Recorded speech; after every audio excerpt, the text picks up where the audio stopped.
বাংলাদেশ বিমান বাহিনী পাকিস্তানের তৈরি যুদ্ধবিমান কিনতে চলেছে।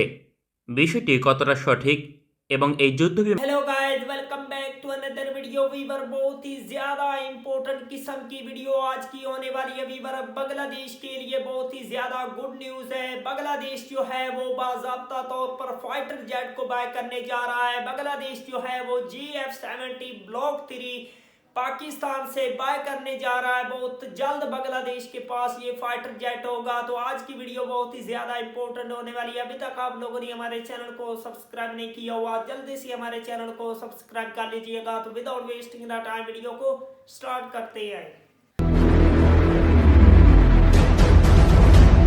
বাংলাদেশ বিমান বাহিনী পাকিস্তানের তৈরি যুদ্ধবিমান কিনতে চলেছে। বিষয়টি কতটা সঠিক এবং এই যুদ্ধবিমান বাংলাদেশের জন্য কতটা কার্যকর তাই তুলে ধরব আজকের প্রতিবেদনে। 2024 সালের শেষ দিকে বাংলাদেশের রাজনৈতিক পট পরিবর্তন হয়েছে, ফলে ভারতের সাথে সামরিক সম্পর্কের অবনতি হয়েছে, যে কারণে পাকিস্তানের সাথে কৌশলগত সামরিক সম্পর্ক স্থাপন করতে চাইছে বাংলাদেশ সামরিক বাহিনী। তাই 2025 সালের শুরুতে বাংলাদেশ সেনাবাহিনীর একটি উচ্চ পর্যায়ের প্রতিনিধি দল পাকিস্তান সফর করেছে। সফরের নেতৃত্বে ছিলেন সেনাবাহিনীর lieutenant general principal staff Kamrul Hasan. সফরকালে তিনি পাকিস্তান সেনা, নৌ এবং বিমান বাহিনী প্রধানের সাথে দ্বিপাক্ষিক আলোচনা করেছেন। এছাড়াও পাকিস্তান সেনাবাহিনীর প্রশিক্ষণ সেন্টার এবং হেডকোয়ার্টার পরিদর্শন করেছেন। দীর্ঘ সফরে পাকিস্তানের পক্ষ থেকে বাংলাদেশ সামরিক বাহিনীকে একাধিক প্রস্তাব দিয়েছে। তার মাঝে সবচেয়ে গুরুত্বপূর্ণ বিমান বাহিনীর জন্য JF-17 ব্লক 3 যুদ্ধবিমান এবং সেনাবাহিনীর প্রশিক্ষণ বিনিময়। বিষয়টি অফিসিয়ালি নিশ্চিত করেছে পাকিস্তানের আন্তঃবাহিনী গণসংযোগ পরিদপ্তর। সুতরাং পাকিস্তানের যুদ্ধবিমান বাংলাদেশ বিমান বাহিনীর সম্ভাব্য শর্টলিস্টে যুক্ত থাকবে। আন্তঃবাহিনী গণসংযোগ পরিদপ্তর জানিয়েছে বাংলাদেশ বিমান বাহিনীকে আধুনিকায়নের অংশ হিসেবে JF-17 ব্লক 3 যুদ্ধবিমান প্রস্তাব দিয়েছে পাকিস্তান। এই জন্য বাংলাদেশের একটি প্রতিনিধি দলকে পাকিস্তান সফর করতে অনুরোধ জানিয়েছে দেশটি। বাংলাদেশ বিমান বাহিনীর একটি টেকনিক্যাল টিম শীঘ্রই পাকিস্তান সফর করবে এবং এক্ষেত্রে গোপনীয়তা বজায় রাখবে তা নিশ্চিত করে বলা সম্ভব।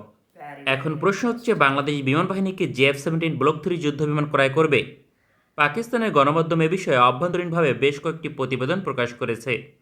নাম প্রকাশে অনিচ্ছুক পাকিস্তানের একজন সামরিক কর্মকর্তা এ বিষয়ে তাদের সাক্ষাৎকার দিয়েছেন, যেখানে উল্লেখ করেছেন বাংলাদেশ বড় সংখ্যক যুদ্ধবিমান কিনতে আগ্রহী এবং তা 2034 সালের মাঝে বাস্তবায়ন করবে।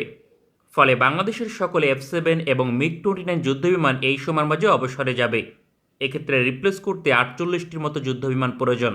বিশেষ করে 36টি F-7 রিপ্লেস করতে JF-17 ব্লক 3 প্রস্তাব দিয়েছে।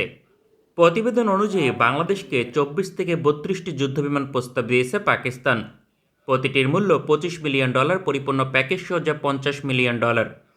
এই একটিমাত্র কারণে পাকিস্তানের যুদ্ধবিমান ক্রয়ের সম্ভাবনা কম হলেও রয়েছে, কারণ যুদ্ধের কোয়ালিটির পাশাপাশি সংখ্যা খুবই গুরুত্বপূর্ণ। ফলে সাশ্রয়ী মূল্যে বড় সংখ্যক যুদ্ধবিমান নির্বাচন করতে পারে বাংলাদেশ প্রতিরক্ষা দপ্তর। পাকিস্তান বিমান বাহিনী নিজেও JF-17 যুদ্ধবিমান দিয়ে F-7 ফাইটারকে রিপ্লেস করছে। তবে পাকিস্তান এবং বাংলাদেশের পরিস্থিতি এক নয়, সুতরাং পাকিস্তানের জন্য যা সঠিক তা বাংলাদেশের জন্য সঠিক নাও হতে পারে। পাকিস্তান বিমান বাহিনী প্রায় 450টি যুদ্ধবিমান অপারেট করে, ফলে সকল ক্ষেত্রে কোয়ালিটি বজায় রাখা সম্ভব নয়। এক্ষেত্রে আকাশচুম্বী অর্থ প্রয়োজন হবে। বিপরীতে বাংলাদেশের যুদ্ধবিমান সংখ্যা মাত্র 42টি। অথচ বাংলাদেশের অর্থনীতি পাকিস্তানের চেয়ে শক্তিশালী অবস্থানে রয়েছে। তাছাড়া বাংলাদেশের নিরাপত্তায় কয়েক শত যুদ্ধবিমান প্রয়োজন নেই। বাংলাদেশ বিমান বাহিনীর সর্বোচ্চ 60 থেকে 80টি যুদ্ধবিমান প্রয়োজন। ফলে কিছুটা বেশি অর্থ ব্যয় করে তুলনামূলকভাবে শক্তিশালী যুদ্ধবিমান নির্বাচন করার সক্ষমতা রয়েছে বাংলাদেশের। পাকিস্তান বিমান বাহিনী সাম্প্রতিক সময় চীনের J-10C যুদ্ধবিমান কিনেছে, যার কোয়ালিটি এবং সক্ষমতা JF-17 ব্লক 3 এর তুলনায় অনেক বেশি আধুনিক, যার আর্থিক মূল্য ছিল পরিপূর্ণ প্যাকেজ সহ $75 মিলিয়ন। যদিও পাকিস্তান সীমিত পরিসরে প্যাকেজ কিনেছিল।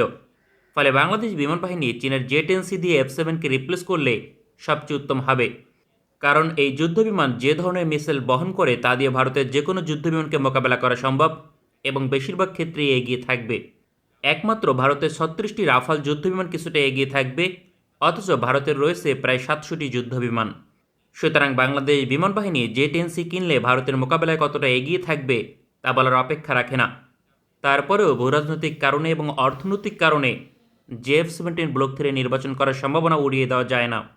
এই যুদ্ধবিমান নির্বাচন করলে ভারতের মোকাবেলায় পরিপূর্ণভাবে ব্যর্থ হবে এমন নয়, কারণ এয়ার টু এর মিশনে PL-15 মিসাইল বহন করে, যার রেঞ্জ 145 কিলোমিটার।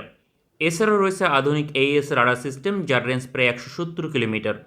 বাংলাদেশ বিমান বাহিনী এক্ষেত্রে রাফাল ছাড়া ভারতের সকল যুদ্ধবিমানকে চ্যালেঞ্জ জানাতে পারবে, তবে জয়লাভ করার সম্ভাবনা থাকবে 30 থেকে 50%, কারণ একই ধরনের সক্ষমতা রয়েছে ভারতের 270টি সুকুই 30 যুদ্ধ বিমানের।